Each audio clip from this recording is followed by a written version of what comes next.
Nara. Nagkaletse-letse na yung mga dokumento. Paminaw na. Awa.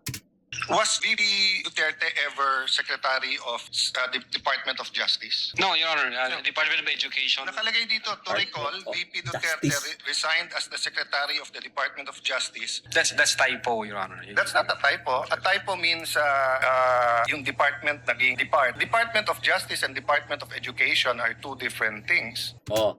Di ba? Oh. This is your copy. This is a receiving copy.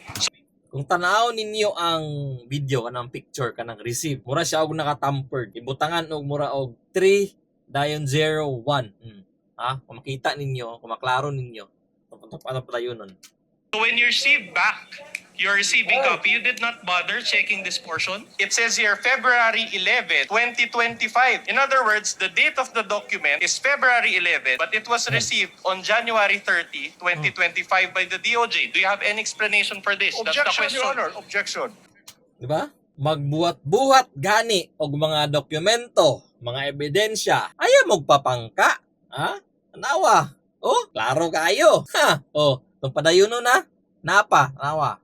6th day of November 2024, which I believe this is a typo kasi magkakasunod ho ito doon sa mga inisyuan namin na media personality. Typo na sad. Attorney Lotok, typo na yung affidavit mo, typo pa yung subpoena? Hindi po. What are you looking at? The subpoena or the affidavit? Dalawa yan eh. What are you looking at, Attorney Lotok? Subpoena, Your Honor. So the subpoena is dated November 6. Okay. It is- And the affidavit also is November 6. Dalawang typo carried over. Hindi ko pa nakita, ma'am, yung affidavit na November. Your Ikaw affidavit ang says pumirma November eh. 6. Pwede patingin ako. Yung affidavit of investigation mo na binigay, pati I-check yung ko po, amended, carried over din. Yung first draft na rineject ng DOJ, yung ikalawa, parehong November 6. Itsa, napa, tanawa. No joke, nagbilin na ako mama on the bottom portion. Nagbiling na ako mama pag namatay ako. Do you confirm that there is a typographical error in the spelling of ma'am, which was incorrectly spelled as mama? With all due respect to our police, what's the relevance of typographical On a error? short leash, counsel, show the connection and relevance. So let me direct your attention to the affidavit of Geran, Agent Angeli Jean Geran, pages 178 to 179 of AOI's Annex G9. Again, let me read from paragraph 5 as well. It says here, can we zoom that portion? No joke, nagbiling na ako mama pag namatay ako. So do you confirm that there's also a typographical error in the spelling of the word ma'am, which Yeah. was also incorrectly spelled as mama? You can ask the one who signed this affidavit, sir. So you cannot confirm also. One last, pages 199 to 200 of Annex G9 as well. This is now the affidavit of Priya Asuncion. Can I go to paragraph 5 also?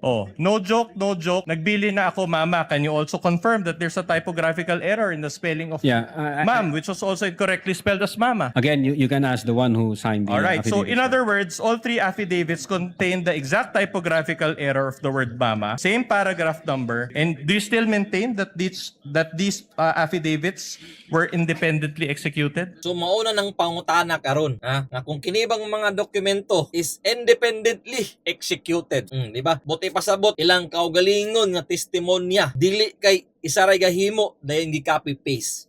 So karon nganong ilaning gipakita kini mga typo error sa mga dokumento. Ang pasabot ani possible nga naghimuhimo ra og mga dokumento. Possible nga iliwit naghimo for the investigation or para lang ani nga kaso. Ug isa ni sa importante na dapat walay mga typo errors ug dapat nagkabangga tanan imong mga dokumento kay diya ma-question ang kredibilidad sa imong pag-imbestiga ug sa mga pagkalap nimog mga ebidensya ug sa mga documents.